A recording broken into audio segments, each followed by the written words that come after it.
Mamene Prince Kwame Tamaklo Juchen Komo Prince me wa channel pay. Hello Prince. Now what to say? Okay. Prince, video I'm told that one hour story, it has gone viral. Ghana for Kabi. To some of us, quite demeaning and despicable. Say a Jana Bia. I want you to be and remember na betoja. How true is it? Because the headmaster, I a video say it's a palpable lie. What I remember you want to pay. Yeah, but I see it, but say, well, we decided, and I can make a face of submission, and it's a open mobile. Now, there be a one of the cover so, or you put me, Kenya, every man, employees, and regulators there. Now, in America, and they say, and yet no cry, and now they are debate sugar. We call some selected senior high school. And now, my project I made, and they say, may share the state of facilities at those schools, you know. Somebody senior high school, northern business, and school. Ghana senior high school, and I don't say Ghana school. We know if you want somebody technical institute. Second cycle institution, and mathematics and one of them, and me project or one of them. Me go to Ghana school, Ghana school. Yeah, let's say, more child facility or movie school on them. Pano, more classrooms no each. Now, I also met one of my more any there's a community for no, and omoche sa agana bia the school no ko no ma na the community for no say otwen ya say community be wi ansa no so akọ ye ne opete oye bia e of no enti me ko pie mu omo dormitory san kan na say say na jumdi e o hon we ko pie mu dormitory no I was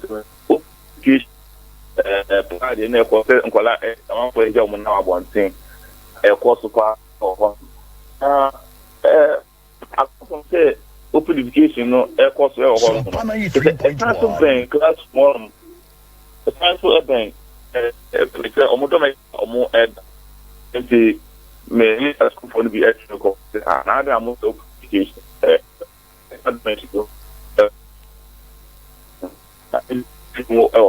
Hello Prince. Yeah. But so over to my mouth neso kakra mame. Na nyame yeah. Na nyame echiri mu ene say me ko pie mu e wo dormitory ho. Sompa 93.1.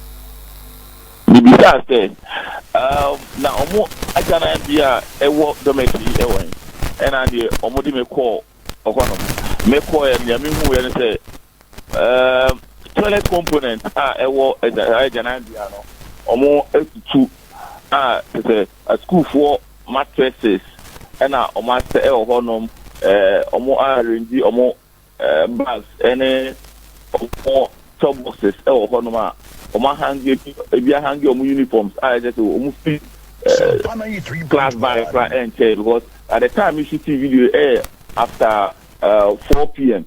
until now dormitory. All right, and Prince, Mami, Prince, let me get. Hello, Prince.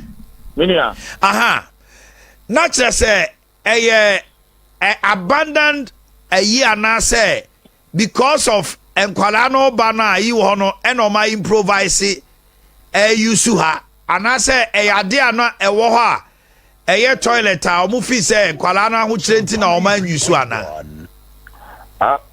Me bisa sa asem na ya school for term and say o buy na sa no so ye na kwala school on mo no yesterday, so the assumption is for the past 3 years also. My main NCCD say, almost actually say that particular facility, you know, not almost use for a long while, but when me at a specific year on Eja use. Never you push story we a trailers to the main documentary and say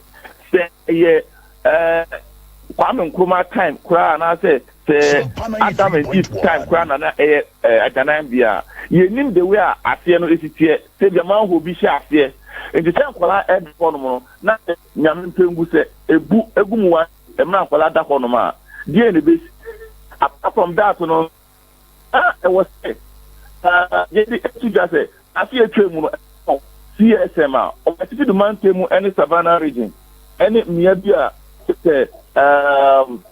CSM eku amanfo pa for Omanga mu it is pretend kwala and na be yet say afan emi ho ma na yes you say CSM so area no was it abo amanfo mu say we for na empa omunti enkosia no na school for no confirm say ampa omoda hanom bi straight out is because of local dormitory. Then I pay Rainbow Video main documentary, you know.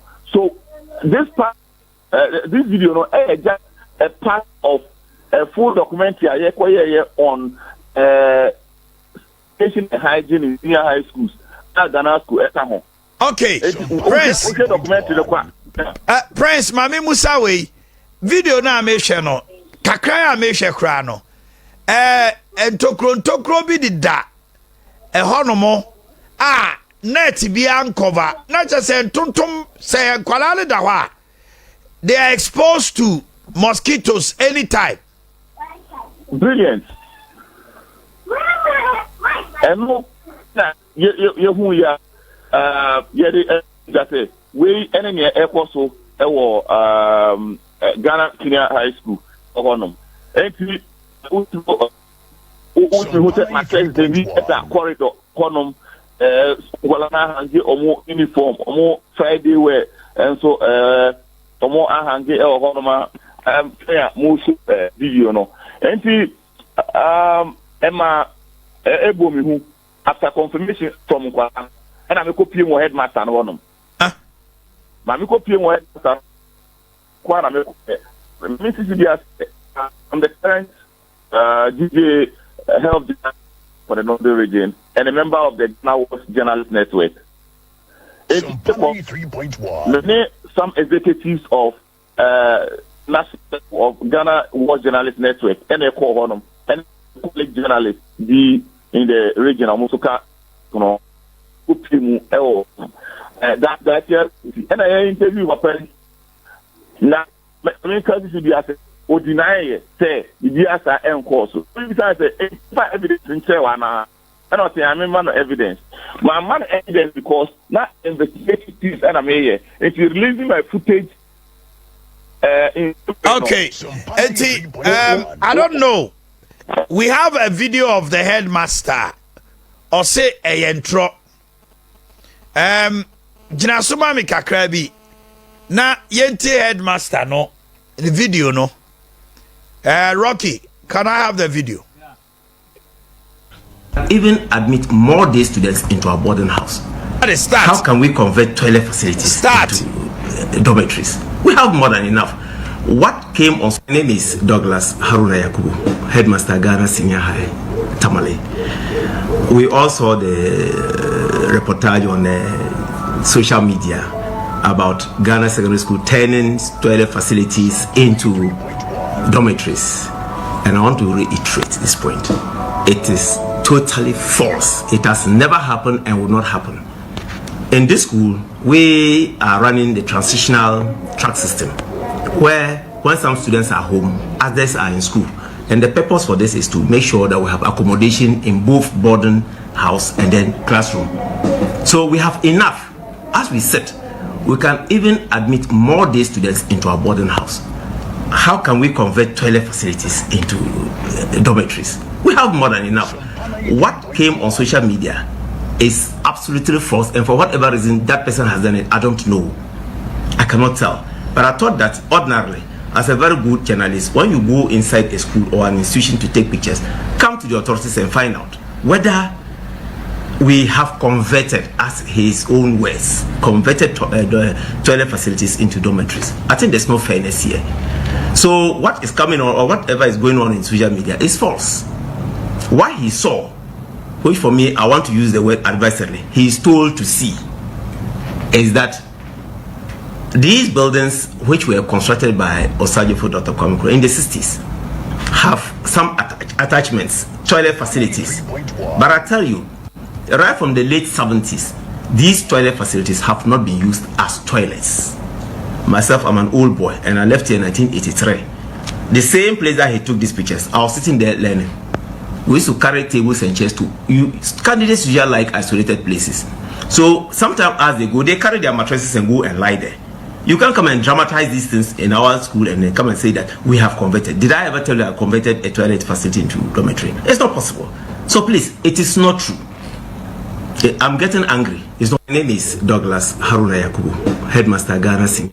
Prince the video evidence ne bibia betuja. Idi adanse say enkwara no baby na de mi hu no TV no so no. Kwamra kwa ba na say. Monfa video no to so back na de hu no TV no so no. O he cubicles na. Ekira say this is not the first time enkwara bi ada ho. Enti de wo hwe de he. Wait, on say, Kwamra ha. Obi kura na the carpet ase ho no. What I say? 3.1. And I share. It shows say a bia kwala no nye first year for nkwa na akoda ho. Baby o mada ho no mo a. Chop box na sisi ho no. Which means say o the mattress na sisi ho no mada.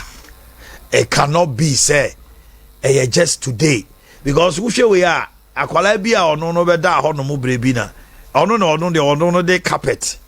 Yes, ono swag kakra no de carpet aide. Asebo. Omunta de na sensen ho no.